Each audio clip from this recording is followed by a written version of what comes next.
Louvado seja o nosso Senhor Jesus Cristo. Para sempre seja louvado. Bom, é uma alegria estar aqui, participando desse congresso de 10 anos da Ponte Misericórdia.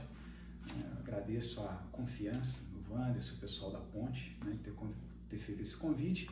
E vamos passar esse momento aqui, tendo uma breve apresentação, mais do que uma apresentação, talvez uma partilha.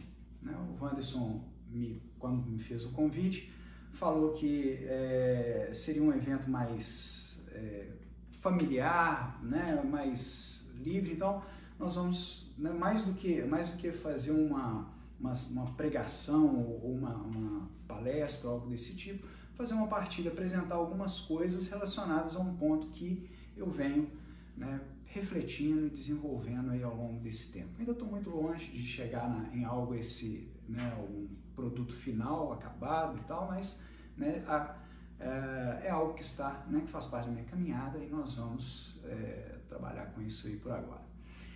Bom, então a questão é a seguinte: me desculpem, eu tenho um guia aqui, então pode ser que eu olhe para baixo um pouquinho, eu dei uma passada nas folhas, então eu tenho uma colinha aqui, tá? Então não se assustem. A condição é a seguinte: como pode ser o trabalho, muitas vezes chato, monótono, repetitivo, desgastante, no meio de pessoas afastadas da fé, algo relacionado com a nossa esperança, com a nossa união a Cristo, santificação e salvação. Então, basicamente, essa é que é a questão que eu vou trazer aqui.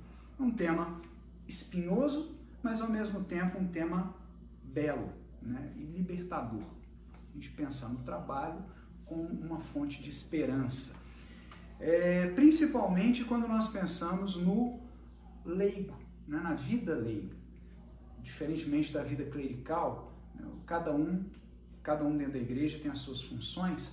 Então, o sacerdote, o religioso, ele tem as funções mais dentro da igreja, principalmente o sacerdote, mas o leigo está no mundo.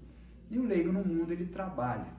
Então, como seria o trabalho uma fonte de esperança?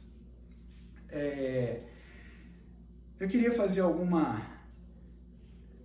considerações. Primeira coisa é que esse tema do trabalho, ele daria um retiro só para isso. Então, vou ter que dar uma enxugada, vou ficar em alguns pontos aqui, talvez, muito provavelmente, eu não vou transitar por todas as possibilidades, mas dar uma dica, levantar alguns pontos relacionados a ele.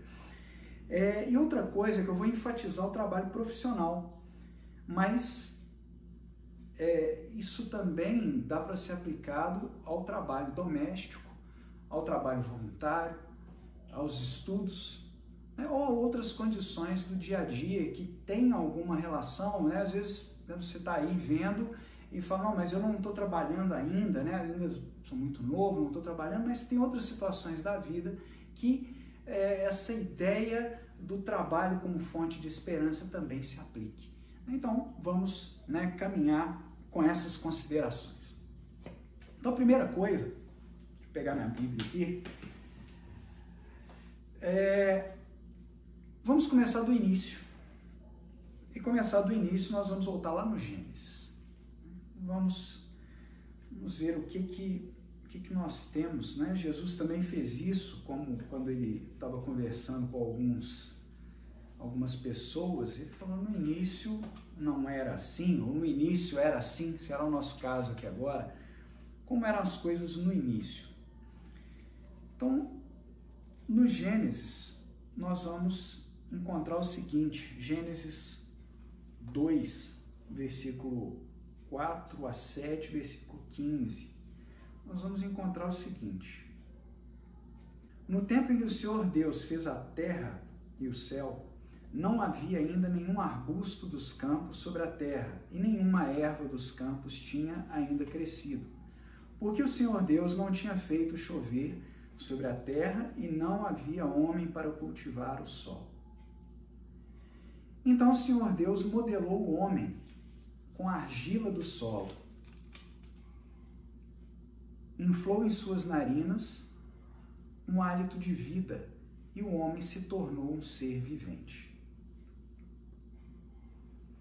O Senhor Deus tomou o homem e o colocou no jardim de Éden para o cultivar e o guardar.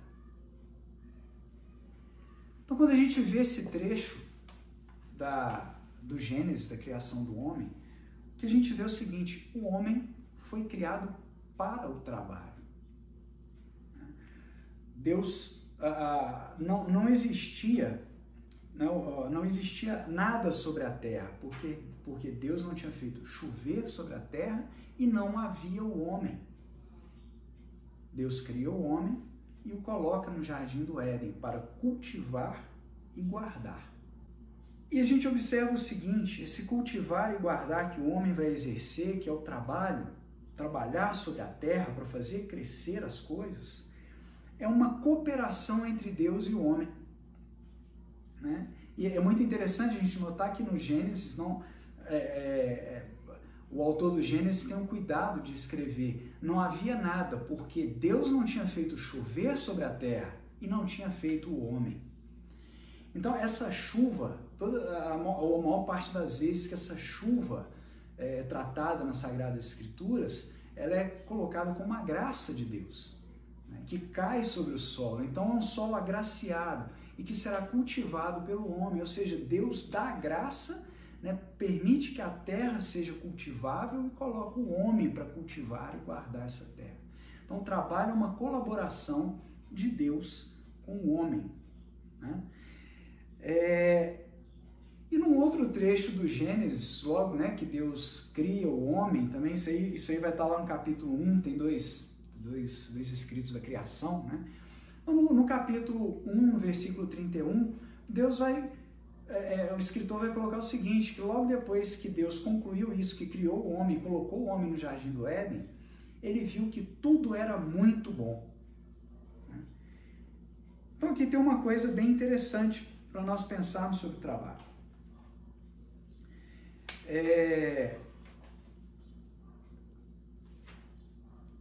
Que já vai indicando para nós: o trabalho é graça de Deus. O homem foi feito para o trabalho. Então, aí vai ter um detalhe logo após a criação, né, que todo mundo sabe. O homem que está ali no jardim, ele escuta a voz da serpente, ele e a mulher comem o fruto da árvore do conhecimento, do bem e do mal, entra no mundo do pecado original, e isso vai acarretar uma corrupção da natureza.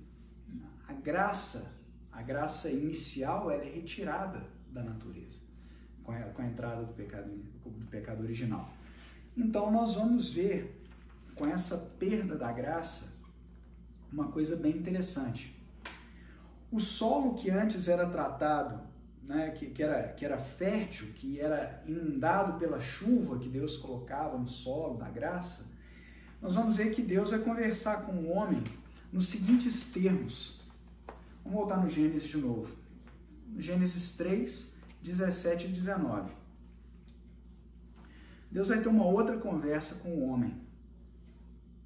3, 17 e 19. Então, depois de comer o fruto e tal, ao homem ele disse: por que escutaste a voz de tua mulher e comestes da árvore que eu te proibira comer? Maldito é o solo por causa de ti. Com sofrimentos dele te nutrirás todos os dias de tua vida. Ele produzirá para ti espinhos e cardos, e comerás a erva dos campos. Com o suor de teu rosto comerás o teu pão, até que retornes ao solo, pois dele foste tirado. E aqui nesse trecho a gente vê o seguinte: tem então um solo que era muito fértil, depois a gente vê Deus conversando com o homem que o solo não seria fértil. E às vezes a gente tem uma ideia muito errada sobre o trabalho. Então, primeira coisa, o homem foi criado para o trabalho. E muitas vezes a gente vê o trabalho como punição. Né? Aquilo que eu falava no início, como pode ser o trabalho às vezes chato, monótono, difícil. Como é que pode ser isso fonte de esperança? E muitas vezes a gente tende a ver o trabalho como uma punição. Né? Só que o trabalho não é punição. Se a gente for prestar bastante atenção nas palavras do Gênesis, Deus, quando conversa novamente com o homem depois do pecado original, ele não condena o trabalho. Ele fala que o solo perdeu a graça. O solo será um solo de difícil cultivo, mas o trabalho continua sendo o mesmo que deve ser realizado. O homem comerá cultivando um solo difícil, comerá a partir do solo do seu rosto. O trabalho não foi amaldiçoado. O trabalho continua sendo aquele mesmo que Deus colocou lá e o homem tendo a mesma função, cultivar e guardar o solo. Então, essa é a primeira consideração que eu queria fazer, porque às vezes a gente tem essa intenção, né? A gente fala, mas eu trabalho todo dia, essa coisa assim, ok, é isso mesmo. Né? E nós somos feitos do trabalho.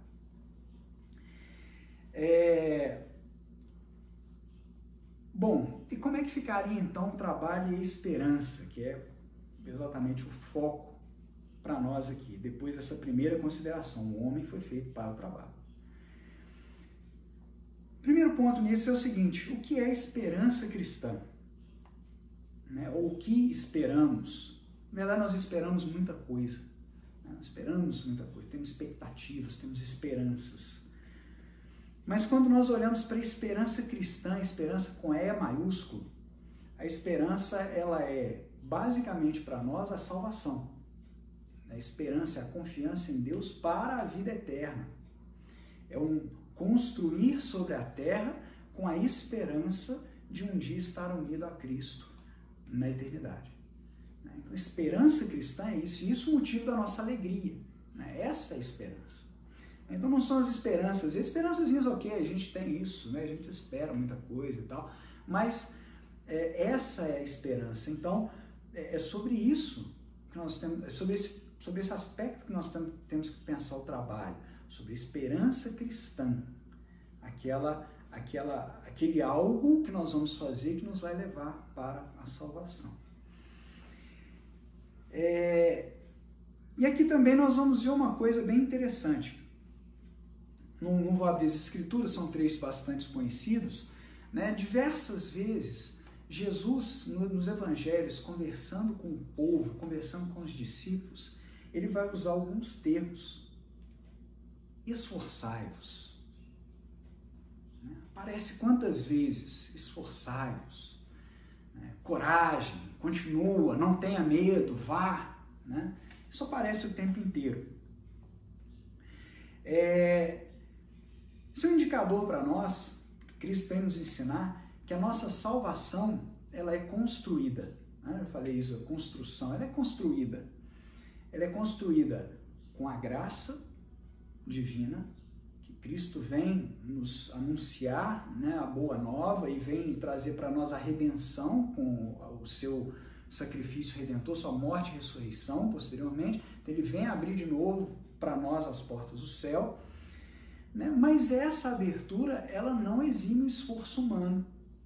Então, de novo aqui, bem interessante, nós temos para a salvação a mesma coisa que há para o trabalho lá atrás, uma cooperação da graça divina com o esforço do homem. Né? Jesus não falou exatamente disso do trabalho, trabalhai, né? Mas ele falou do esforço e a gente vê um paralelo aí, estou assumindo, né? Começando a trazer esse paralelo, a gente vê que é algo muito parecido, com a mesma coisa que quando Deus cria o homem isento do pecado e coloca ele no centro do jardim do Éden, ele rega o solo para que o homem possa trabalhar. E depois Cristo vem e dá a graça para que nós também, com o nosso esforço, nós possamos construir a salvação. Então tem um paralelo muito grande aí entre, né, o trabalho inicial e a salvação, né, que é essa nossa esperança. A gente tem que pensar nisso. Né? Não são as esperanças pequenininhas, ok, temos alegrias durante a vida, mas a esperança cristã, que é lá na frente. Bom, então tá, ok, trabalho, salvação, e aí? Como o trabalho constrói a esperança e a salvação? Vamos chegar nesse ponto, né? Mas antes, de novo, vamos dar umas voltas. Precisa ter algumas considerações. Então, já olhamos para a esperança, agora vamos olhar para o trabalho. Será que nós temos olhado o trabalho com a seriedade cristã? Questão para reflexão. Como instrumento de santificação e salvação? Será que tem pelo menos pensado nisso, como essa possibilidade? Foi isso que foi falado, né, antes. Para pensar nisso, a gente vai ter que pensar o seguinte, tá? O que é, afinal de contas, o trabalho? O trabalho de forma completa. Muitas vezes a gente pensa no trabalho como uma tarefa a ser feita, mas o trabalho é um pouco mais complexo do que isso. Ele é uma condição relacional. Então nós temos no trabalho, a primeira coisa, a pessoa que trabalha. Isso é óbvio, né? Então vamos colocar eu, uma pessoa, você que trabalha, a pessoa. Nós temos uma tarefa, que é a tarefa do trabalho propriamente dito, né? Mas nós temos também uma outra pessoa, que é realmente o outro, que recebe esse trabalho que é feito, que recebe essa tarefa que foi cumprida. Então, eu sou um eu que executa uma tarefa para um outro. Então, tem uma condição relacional aí. E pode ser um pouquinho mais complexa, né? Esse eu aqui pode não ser eu, pode ser nós, né? Então, sou eu e um outro realizando uma tarefa para um outro ainda. Então, é uma dimensão um pouquinho maior do trabalho, não como uma tarefa simplesmente, mas como um complexo de alguém ou um grupo que faz algo para outra pessoa. E aqui com esse adendo que eu estou fazendo, é que algumas coisas já vão começar a ficar muito claras. Nós temos um problema aí, né? É um problema a ser resolvido. Quer dizer, antes do problema ser resolvido. Então, esse eu, a tarefa, o outro, isso, o meu trabalho vira, então, um serviço, porque eu estou entregando isso para o outro. Então, um outro final que recebe esse trabalho. Então, é um serviço, trabalho, um servir, né? A gente fala tanto de serviço, de servir ao outro, o trabalho é serviço, né? Às vezes até a gente vê aí alguns escritos, né, em placas de pessoas que trabalham e tal, presto serviço o trabalho é um serviço, é servir, né? E aí vamos então pensar no seguinte, se a gente tira esse outro, a gente corta esse outro lá no final do nosso trabalho, nós temos um problema sério, que nós fazemos o nosso trabalho virar algo simplesmente técnico. Sou eu que faço algo. O meu olhar não está naquele outro que recebe o trabalho. O meu olhar está na tarefa que tem que ser cumprida. E eu começo a trabalhar, às vezes, mecanicamente. Vou repetindo aquilo, vou trabalhando e fazendo, pensando na tarefa. O meu trabalho se reduz a cumprir uma tarefa. Só isso. Não tem um outro que recebe o meu trabalho, não tem um serviço. Então, é uma condição tecnicista. Outra condição... e aqui vai ter uma questão aí já para a gente pensar. Se não tem um outro que eu penso nele, e o trabalho virou uma condição meramente técnica, então aqui nós já matamos uma coisa fundamental para o cristão. Se eu não sirvo, eu não amo. Amar é servir. Então o trabalho, ele já começa, percebe que ele já começa a ganhar uma outra dimensão. Uma dimensão de amor, que é o que Cristo pediu para nós. Amar a Deus sobre todas as coisas e ao próximo. Então quando eu vejo o trabalho como entregar um serviço ao outro, lá no final, eu já começo a pensar, ou ter a perspectiva de pensar isso sobre o foco do amor, que já é algo cristão, já está ali, né, implícito. Um outro problema, que a gente pode cortar esse outro no final, mas a gente também pode, em alguns momentos, esquecer do outro inicial, quando o trabalho não é só eu que faço, mas é um nós, uma equipe. Se eu não olho para esse outro, essa condição relacional inicial aqui, eu perco uma condição de companheirismo. Eu perco uma condição de construção de relacionamento, que é exatamente o que Cristo vem trazer para nós, e a própria ideia de trindade para nós, um Deus relacional. Nós precisamos relacionar com as pessoas, né? E se a gente perde esse ponto de vista do trabalho, lá no início, nós, a equipe, né? A gente vai ver muitas vezes acontecendo começam intrigas, rixas, fofocas. Né? Isso brota dentro do nosso ambiente de trabalho. Às vezes não porque o ambiente em si é ruim, mas porque nós, enquanto trabalhadores, esquecemos essa condição relacional. Nós cortamos o outro dentro desse processo. Né? Então perceba o seguinte, os dois pontos têm um amor envolvido, tanto quando eu presto um serviço para o outro, ou quando eu trabalho já desde o início com os outros que trabalham junto comigo. Quando essa perspectiva maior de trabalho é colocada e não simplesmente como cumprir uma tarefa, nós temos já dentro do trabalho uma própria construção amorosa. Né? Então já começa a entrar aí os mandamentos, né? Amar ao próximo como a si mesmo. E aí muitos problemas já se resolveriam dentro do trabalho. O trabalho já começa a aparecer, já tem uma luzinha aí, como é que é esse trabalho como fonte de esperança. Né? Então, trabalho. Então, quando a gente for pensar no trabalho, né, não vamos pensar só na tarefa, não. Vamos pensar que tem um complexo grande aí. Como eu estou tratando as outras pessoas que estão envolvidas no trabalho que eu realizo.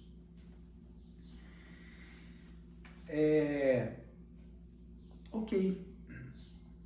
Então, olhei para o outro. Agora, vamos olhar para a tarefa também. Olhei para o outro produto final, olhei para o outro que trabalha comigo, e agora tem essa tarefa no meio que precisa ser cumprida. Se a tarefa tem que ser realizada, quem é o responsável pela aquisição da perícia para realizar essa tarefa?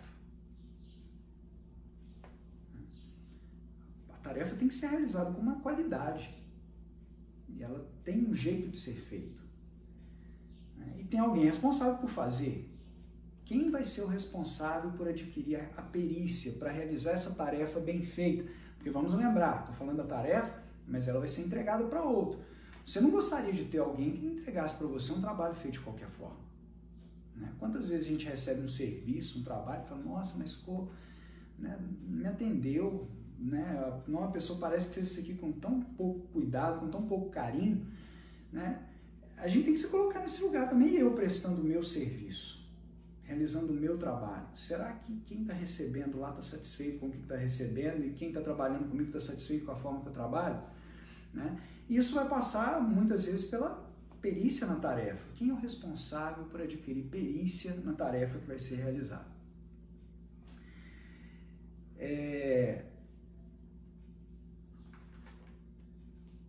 E aqui eu volto nas escrituras de novo. Olha que interessante, né? Vamos ter um cuidado aqui, mas Jesus, em alguns momentos, também ele vai nos convidar a algo muito particular. Ele vai virar e vai dizer o seguinte, sede perfeitos. Sede perfeitos. Perfeitos quer dizer, é claro que ali a perfeição de Cristo tem uma dimensão muito grande. Né? O perfeito no crescimento nas virtudes, o crescimento na fé, o crescimento no desapego das coisas para poder segui-lo, mas também no cumprimento das nossas coisas do dia a dia. Né? E o amor vai nos ajudar nisso. Quando a gente faz as coisas com amor, a gente sempre busca fazer o melhor. Né? E isso passa também pela tarefa que a gente realiza no trabalho. Com qual qualidade, qual é a perfeição que você tem buscado para colocar na sua tarefa, ou eu na minha, né, que eu realizo? Nós temos esse convite à perfeição, que permeia toda a vida. Né? Nós não somos cristãos só quando a gente está dentro da igreja, ou quando está num culto, quando está num momento de oração, ou enfim, nós somos cristãos católicos o tempo inteiro. Então, tudo em nós tem que refletir esse convite à perfeição. Então, quem é o responsável? Nós somos responsáveis por adquirir a perícia que nós precisamos. Né? E aqui eu gosto muito de um trecho, nós vamos voltar no Gênesis de novo, mas eu gosto muito de um trecho que ele está nos Provérbios. Provérbios 22, 29.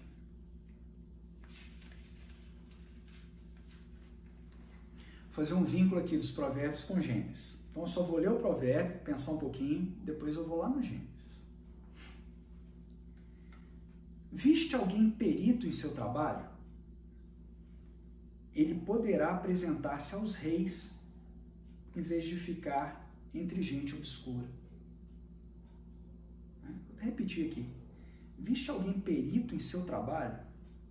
Ele poderá apresentar-se aos reis, ao invés de ficar entre gente obscura.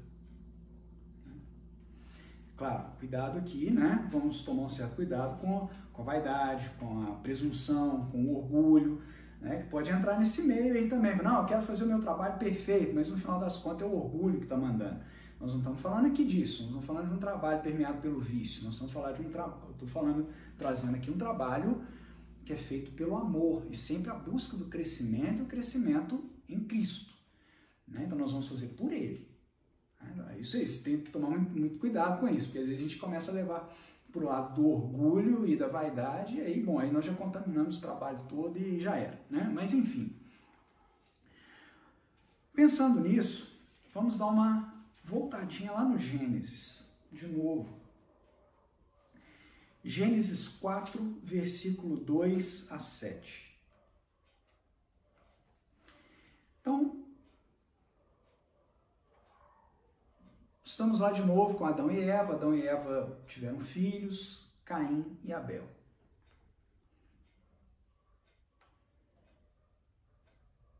Abel apacentava as ovelhas. Caim cultivava o solo. Estamos falando de trabalho. Né? No fim da estação, Caim trouxe ao Senhor uma oferenda de frutos da terra. Também Abel trouxe primícias dos seus animais e a gordura deles. O Senhor voltou seu olhar para Abel e sua oferta, mas de Caim e da oferenda que trouxera desviou o olhar. Caim irritou-se muito com isso, e seu semblante ficou abatido. O Senhor disse a Caim: por que te irritas? E por que o teu rosto está abatido?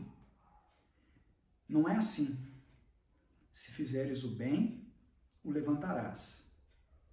E se não fizeres o bem, o pecado agachado à tua porta te deseja. Mas tu domina. Então li o trecho completo. Nós vamos ficar nesse inicinho aqui. No inicinho, o Senhor voltou o seu olhar para Abel e sua oferta, mas de Caim e da oferenda que trouxera desviou o olhar. E a pergunta que eu fico fazendo quando eu leio esse trecho é a seguinte: o que será que faltou na oferta de Caim? Para que Deus olhasse para de Abel, mas não olhasse para dele.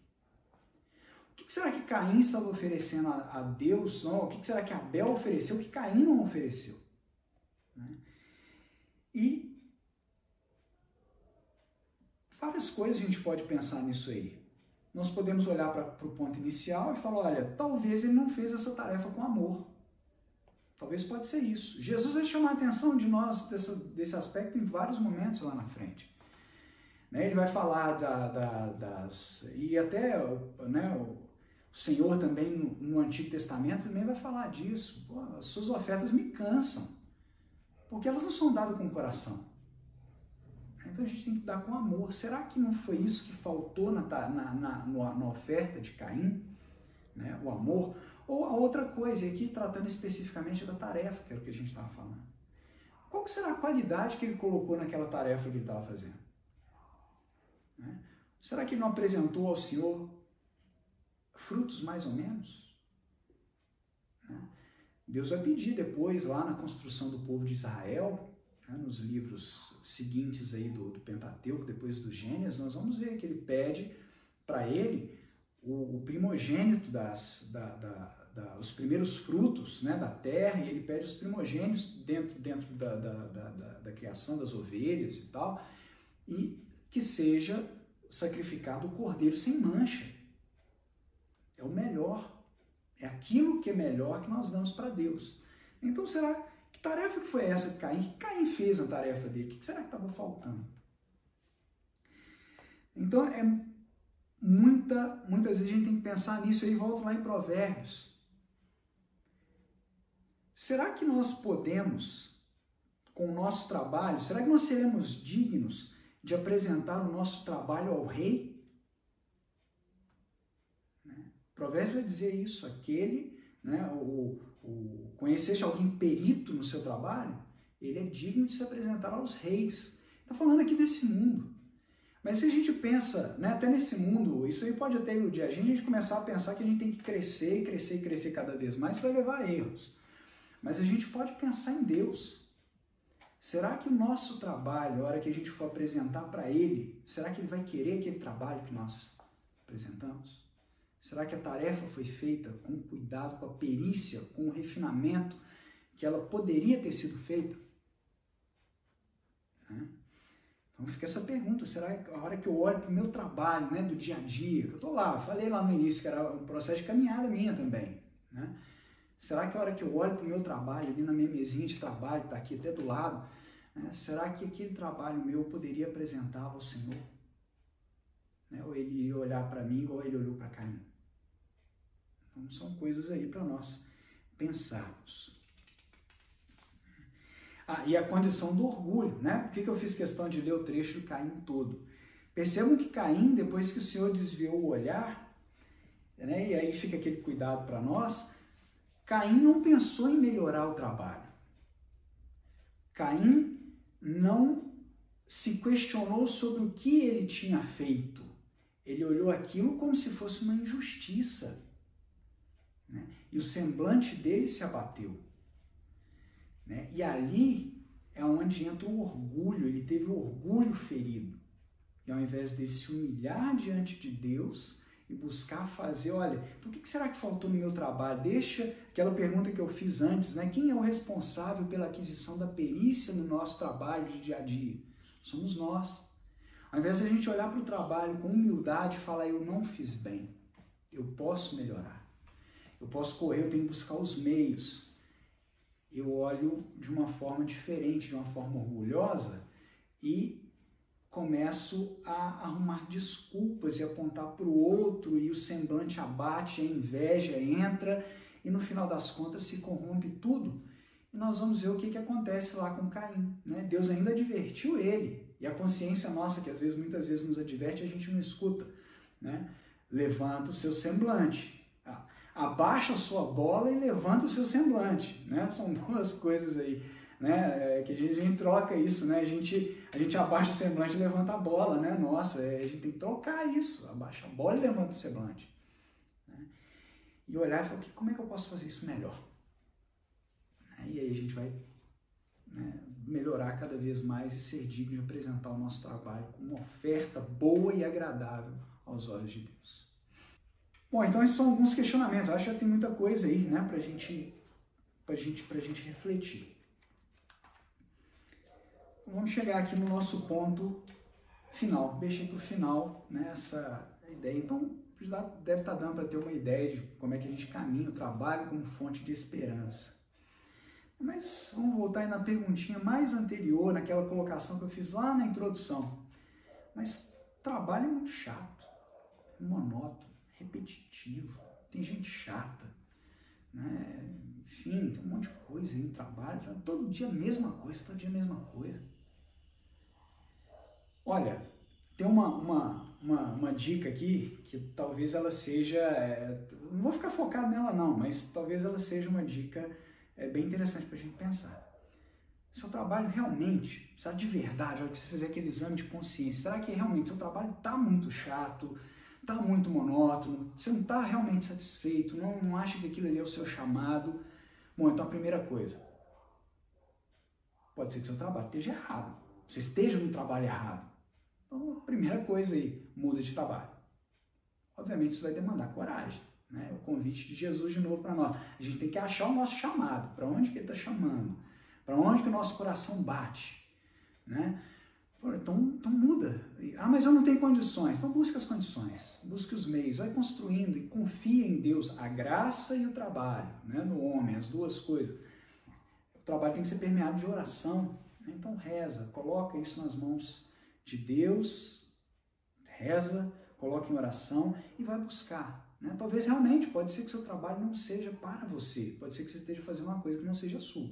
Mas às vezes não é o caso não, tá? Então vamos ficar no outro caso que é o mais comum. Pode ser que a gente esteja esperando do trabalho algo que o trabalho não é.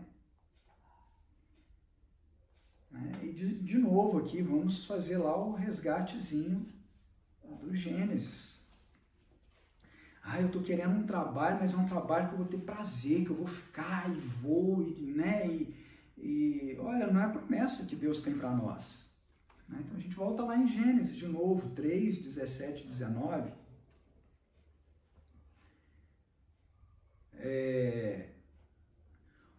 Vou pegar só o 19 aqui para encurtar. No suor do teu rosto comerás o pão, até voltares ao solo. Então Deus não falou para a gente. Antes a gente tinha, realmente o solo era fácil de ser cultivado. Agora não. Agora o trabalho, não é porque o trabalho foi condenado, o trabalho é uma desgraça, o trabalho é um preço que a gente tem que pagar pelo pecado original. Não.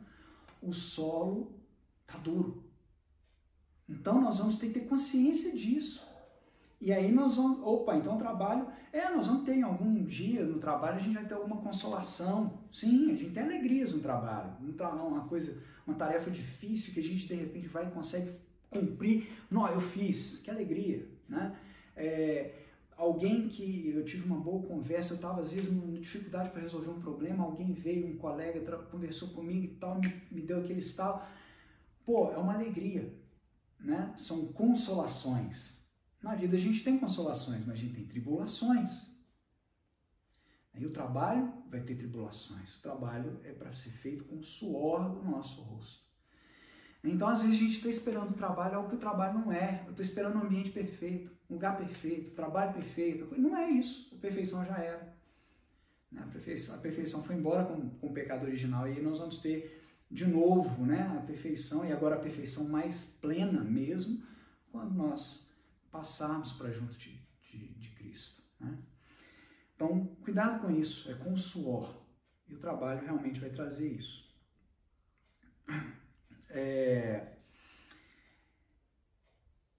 E de novo voltamos a Jesus, né? Esforçai-vos, tome a sua cruz dia após dia.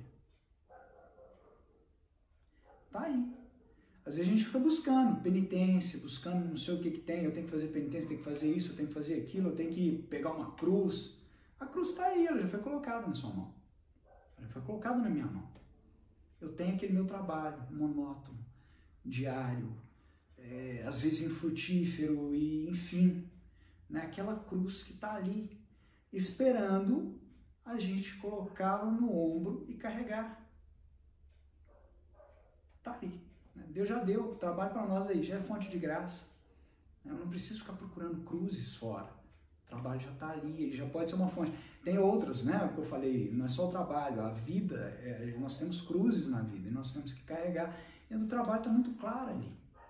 Deus já deu ela pra gente. E às vezes a gente fica inventando, né? Aquele ditado, a gente fica procurando chifre na cabeça de cavalo. Pega a cruz diária do trabalho. Né? É o seu caminhozinho do Calvário. Paciente, perseverante de todo dia. E, né, pensando no caminho do Calvário, pensando na cruz, pensem como Cristo pegou a cruz. Ele não carregou a cruz com má vontade. Ele não carregou a cruz com murmúrio. Ele não carregou a cruz xingando quem tinha colocado a cruz. Ele carregou a cruz de forma amorosa. Porque ele tinha uma visão, ele sabia, né, que aquela cruz significaria algo muito maior. Ali tinha transcendência, tinha salvação do homem naquela cruz. Né? E às vezes também falta isso em nós. Nós vemos o trabalho como algo da terra. E a gente precisa de colocar transcendência. A gente precisa colocar o olhar no céu enquanto trabalha na terra. Né?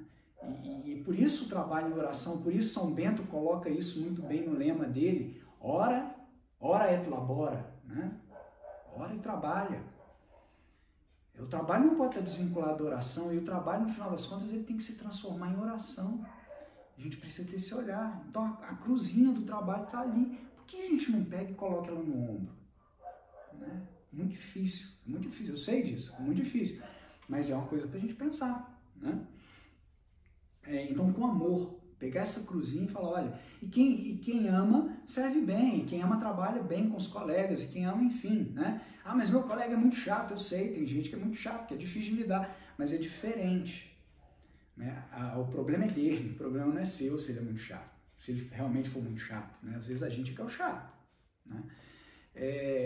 Se a gente reconhece isso e está aberto ao amor, pelo menos a possibilidade de companheirismo nós já deixamos plantada. Agora deixa para o outro fazer a parte dele. A gente não precisa ficar lamuriando, fofocando, enfim, né? Então são coisas para a gente aprender.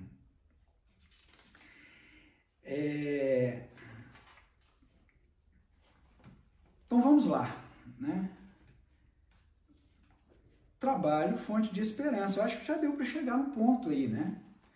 Só que vamos à carta de São Paulo aos Romanos, que é onde está o trecho, né, que foi dado como ponto de partida para essa apresentação. Vamos ver o que São Paulo tem para nós aqui. Então o pessoal da ponte vai me desculpar, mas eu me deram o versículo 5. Não é isso? Eu estou com eles aqui comigo, aqui, não é isso? Me deram o versículo 5. Eu vou voltar para os anteriores, né? Então o versículo 5 é o seguinte: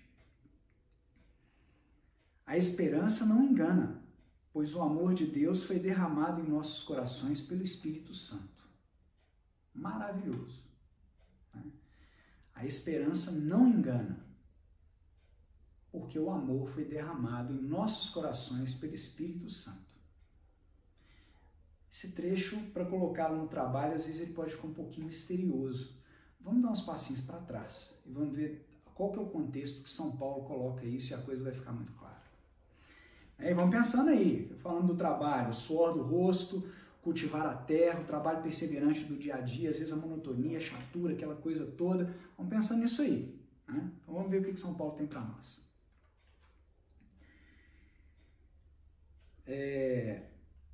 Então, versículo 1 a 5 da carta aos Romanos, capítulo 5 da carta aos Romanos. Assim, pois, justificados pela fé, nós estamos em paz com Deus, por nosso Senhor Jesus Cristo. Por ele, temos acesso pela fé a esta graça, na qual estamos estabelecidos, e nos orgulhamos na esperança da glória de Deus. Opa, então é exatamente dessa esperança que ele está falando. Nos orgulhamos na esperança da glória de Deus. Mas ele continua. Não só. Olha que interessante, nós nos orgulhamos na esperança da glória de Deus, ou seja, é algo excelente, é o bem supremo, é isso que nós queremos. Nós nos orgulhamos nisso. Mas aí ele vai continuar, e essa continuação tem um detalhe. Mas não só nisso, não só. Mas nos orgulhamos até em nossas tribulações. Sabendo que, olha ali, a tribulação apareceu, né? Sabendo que a tribulação produz a perseverança. A perseverança, a fidelidade provada. A fidelidade provada, a esperança. E a esperança não engana, pois o amor de Deus foi derramado em nossos corações pelo Espírito Santo. Então essa esperança que não engana, que depois ela vai ser, né, ela é fruto do amor que é derramado pelo Espírito Santo em nossos corações. As virtudes teologais que ele está falando aí, ele vem tratando da fé, da esperança e do amor, da caridade, né? É a virtude máxima. Às vezes a gente pensa em degraus, né? Ok, são degraus, a gente vai crescendo até chegar na caridade perfeita, né? No amor perfeito, mas na verdade elas acontecem todas juntas, é uma dinâmica que está envolvida, né? E com esse amor nós temos, que é derramado, nós temos a esperança, aquela esperança concreta e plena, mas essa esperança, de novo, vamos voltar, participação de Deus e do homem, ela é construída. Então, os versículos anteriores vão trazer, ela é construída a partir do quê? do enfrentar as tribulações. A tribulação, o enfrentar a tribulação gera perseverança. A gente persevera, a gente vai enfrentando a tribulação do dia a dia. Essa perseverança, à medida que a gente persevera na perseverança, né, a gente vai fazendo dessa perseverança uma identidade nossa, a gente vai perseverando todos os dias, isso nos dá fidelidade comprovada, fidelidade testada. E essa fidelidade testada é que produz em nós a esperança, que depois vai ser selada pelo amor que é derramado pelo Espírito Santo. Então, percebam isso. Isso não é nada mais, nada menos do que o trabalho. Nós temos ali no trabalho as tribulações, a monotonia, a chatura, o desafio, né? Tá ali todos os dias. E se a gente fizer o nosso trabalho aqui na terra, olhando para o céu, nós fazemos desse trabalho, dessas tribulações, um instrumento de cultivar a perseverança. E essa perseverança vai, né? Quando nós estamos olhando para o céu, pensando, nós já estamos sendo, quando a gente faz isso por Deus e pelo amor do próximo, nós já estamos tendo aí o amor do Espírito Santo sendo derramado. Não é só lá na frente, é desde aqui agora, nessa perseverança que a gente quer ter por uma vontade nossa. Eu quero, pelo meu livre-arbítrio, eu vou fazer. Tá difícil, tá doendo, né? Mas eu vou fazer. E aí eu vou perseverando. E essa perseverança, ela vai gerar em nós a fidelidade testada. A nossa fé foi testada, ela passou pelo cadinho das tribulações, que está lá nos Provérbios também. Né? E a hora que ela chegou, que ela foi testada, aí sim, nós temos essa esperança maior, essa digamos, né, até onde a gente pode dizer disso aqui na Terra, mas essa plenitude da esperança que é selada pelo amor derramado em nossos corações.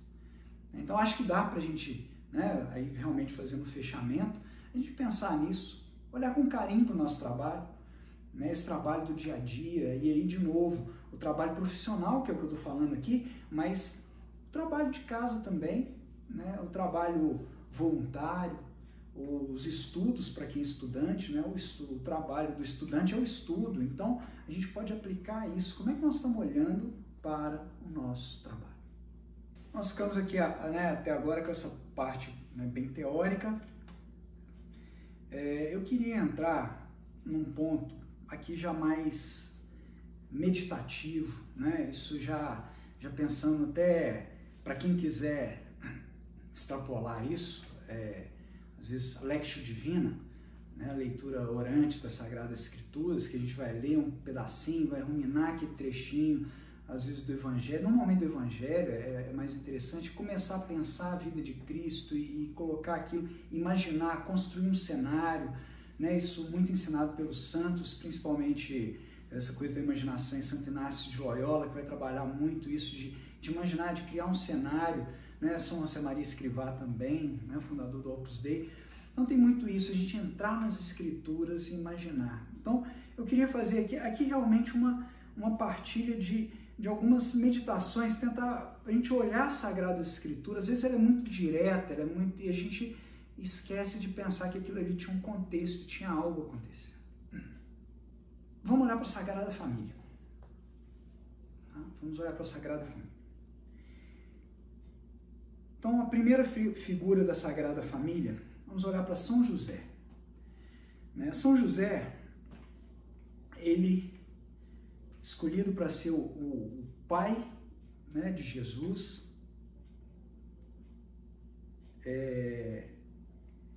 São José não era sacerdote. Essa é a primeira condição, né? A gente pensar, a gente às vezes olha para o nosso trabalho ordinário com muito pouca relevância e começa a olhar para as coisas da igreja, do serviço pastoral, por exemplo, do serviço litúrgico, como algo superior. Se eu estiver fazendo algo do serviço litúrgico, eu estou num nível mais alto. Olha, na Sagrada Família não havia serviço litúrgico.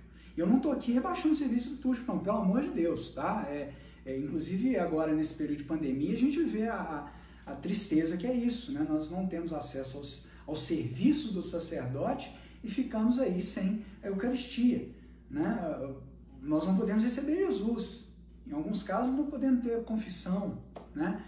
Então, de forma nenhuma, longe de mim isso, mas o que eu estou querendo colocar é o seguinte, não é que eu estou querendo rebaixar, não é rebaixar, é que a gente olha muito mal para o trabalho do dia a dia. A gente tem uma visão muito reduzida dele, a gente às vezes, na verdade, tem que impulsionar ele para cima, né? Então, olhando para São José não era sacerdote, ele não servia no templo, diferente de Zacarias, pai de João Batista, ele servia no templo, né? Só que é São José que é escolhido para pai de Jesus. Não um sacerdote, não é ninguém de renome, é São José que trabalha ali na carpintaria. O justo era São José, o justo. Ele era reconhecido por ser carpinteiro, né? Mas não é aquele o filho do carpinteiro, né?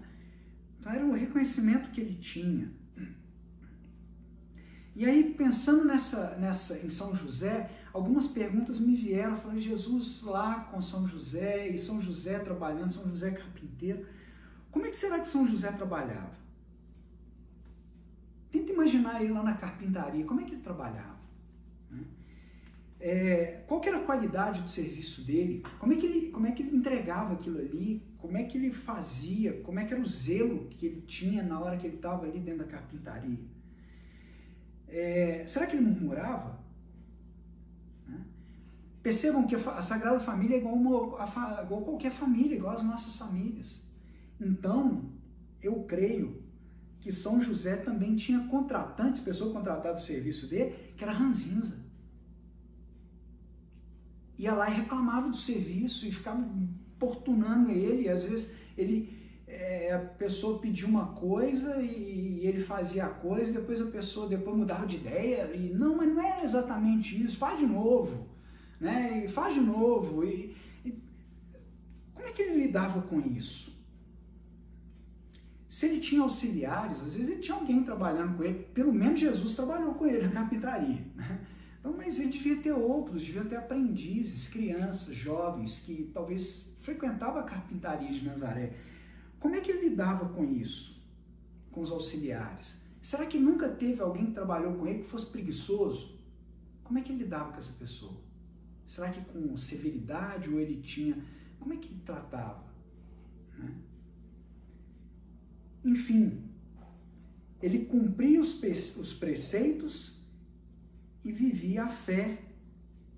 Mas será que a fé dele era deslocada do dia a dia? A gente vê lá que São José apresentou Jesus no templo. São José, né, a cena que Jesus se perdeu e ficou perdido lá no templo. Perdido não, ele estava no templo, né, ficou para trás, né? Eles estavam ali numa festividade, numa celebração. Então ele participava das celebrações. Ele tinha participação de fé, né? Será que a fé dele era deslocada do dia a dia? Será que ele esquecia? Ele era judeu enquanto ele estava na sinagoga e depois ele deixava a camisa dele de judeu lá na sinagoga e virava uma pessoa qualquer no mundo? Né? Então, uma coisa para a gente pensar. Né? E isso vai para outros lados, né? Maria não era religiosa, não era consagrada, ela era mãe e esposa. E aí, essa foi uma meditação que eu fiz um pouquinho mais profunda. A gente vê os quadros de Nossa Senhora, tem uma imagem de Nossa Senhora, a gente vê muitas imagens dela das aparições, né? Nossa Senhora das Graças e tal, mas tem alguns quadros pintados de Nossa Senhora, por exemplo, na Anunciação. Tem um que eu gosto dele particularmente, que mostra a Nossa Senhora em posição de oração, mas do lado dela tem um cesto cheio de roupas, né? Ou seja, a vida de oração e de trabalho já está ilustrada ali para nós. E Nossa Senhora né, com aquela suavidade toda, e o anjo, né, com a suavidade toda, Nossa Senhora com as mãos bem suaves, postas em oração e virando para o anjo. Essas pinturas retratam essa suavidade, que é uma suavidade espiritual. Mas vamos fazer o seguinte, vamos deslocar o olho para o cesto. Pensa o seguinte, Nossa Senhora lavava roupa. E ela não tinha máquina de lavar, ela lavava roupa nas pedras do rio. Ela esfregava com as mãos.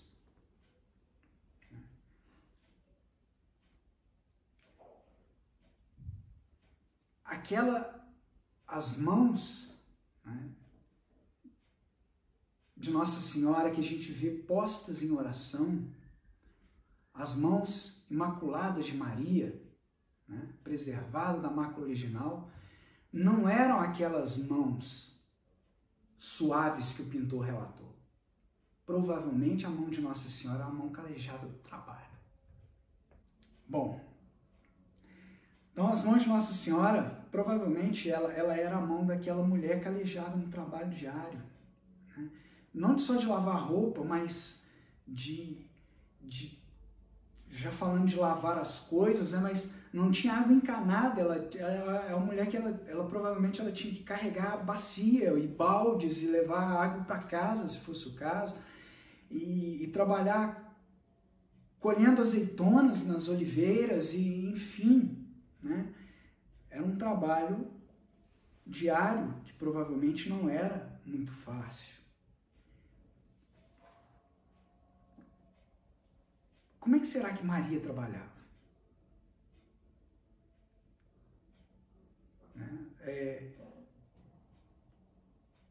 Será que não haveria no trabalho dela, né, o cumprimento perfeito dos mandamentos? Amar a Deus sobre todas as coisas, amar ao próximo como a si mesmo? Será que aquele trabalho dela, né, talvez fosse igual ao trabalho de Abel, né, ou na verdade melhor do que o trabalho de Abel, porque Nossa Senhora era imaculada? Né? Seria realmente oferta boa e agradável aos olhos de Deus, porque ela era feita pensando nele, pensando no próximo. Nós precisamos aprender a louvar pelo trabalho, louvar a Deus. A gente pensa que às vezes nós temos que louvar a Deus. É claro, a gente tem que louvar a Deus em oração, no momento da nossa oração, a gente tem que nutrir a nossa vida espiritual com oração, mas nós temos que aprender a louvar a Deus com o nosso trabalho diário. Amar ao próximo, fazer do trabalho instrumento de santificação. Né? E aqui, para quem é né, deve ter alguns aí que vão assistir esse vídeo, que são consagrados a Nossa Senhora pelo método de São Luís Maria, Grignon de Montfort, né, os consagrados a Nossa Senhora, procurem no tratado. São Luís, a maior comparação que ele vai fazer,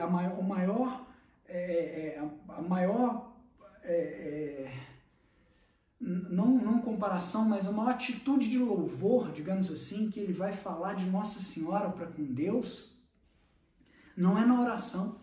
Apesar dele falar que Nossa Senhora vai compartilhar conosco da fé, da fé viva, da esperança firme, do amor ardente, enfim, vai nos ajudar na vida de oração, a comparação que ele faz não é com oração. Quem que tem um tratado da verdadeira devoção, dá uma olhadinha no número 222, no primeiro parágrafo. São Luís, não vou ler o trecho, mas vou falar a ideia por trás disso aí. São Luís vai dizer o seguinte: Maria deu mais louvor a Deus com um ponto de agulha ou com a tecelagem na roca do que todos os santos com seus martírios. Percebe isso? Com ponto de agulha e com tear, confiar na roca, é com o trabalho que Nossa Senhora louvava a Deus, é com a vida diária, óbvio que a oração sim, mas ela não tinha essa discrepância de vida de oração e vida de trabalho, ela trabalhava e louvava enquanto trabalhava, a vida dela era toda oração e toda para Deus. Né? E aí a gente chega na terceira pessoa, né, dentro da Sagrada Família. Não vou entrar em todos os detalhes aqui não, vou deixar só no ponto principal, porque realmente para não alongar demais. Tem muita reflexão aqui. Jesus foi perfeito homem. E ele, enquanto perfeito homem, nunca deixou de ser Deus. Então ele era perfeitamente homem, perfeitamente Deus. Isso é que a igreja ensina para nós. Só que Jesus foi homem formado. Ele foi sendo formado. E aqui nós podemos pensar que Jesus aprendeu a humanidade no lar e na carpintaria de José. Foi lá que ele aprendeu a ser homem. A viver a nossa labuta do dia a dia. Jesus passou em pregação 3 anos. Os outros aproximadamente 20 anos, vamos supor aí que ele começou a frequentar mais a carpintaria com 10 anos de idade, que as crianças trabalhavam naquela época. Então, por um período de aproximadamente 20 anos, Jesus trabalhou como o mais comum de todos os homens. Não tem a menor diferença do que ele fez para o que nós fazemos. A única diferença é que provavelmente a qualidade, a preocupação era muito maior, isso não tem discussão. A santidade daquele trabalho, mas o trabalho era o mesmo. E a gente olha para Jesus em missão. E a gente não olha, a gente não pensa, não reflete a vida de Jesus para trás. A gente olha para a missão e a gente pensa nas grandes pregações, nos grandes ensinamentos, e depois a gente pensa no Calvário, a gente pensa no caminho da cruz, e a gente pensa em coisas grandes. Mas Jesus era Deus, ele podia fazer as maiores coisas. A gente olha porque é grande. E a gente às vezes até pede,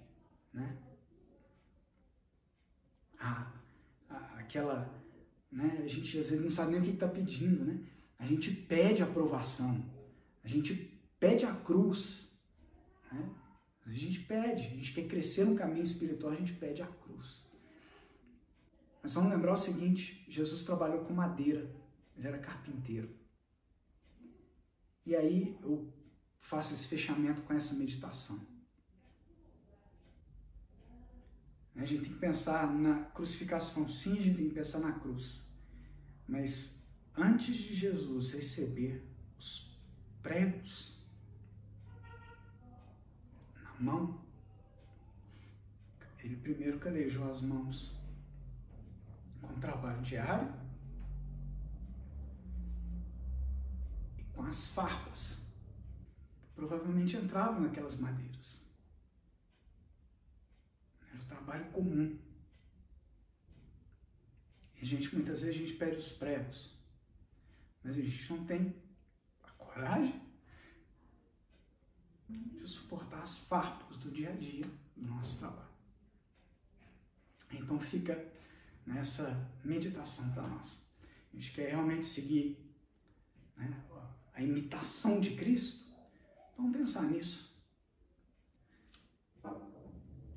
Vamos olhar para o nosso trabalho do dia a dia, mas com esse olho de santidade, com esse olho lá no céu, e fazer o que a gente tem que fazer aqui na terra. É isso, Espero que possa contribuir, possa ajudar com as meditações. Que Deus abençoe.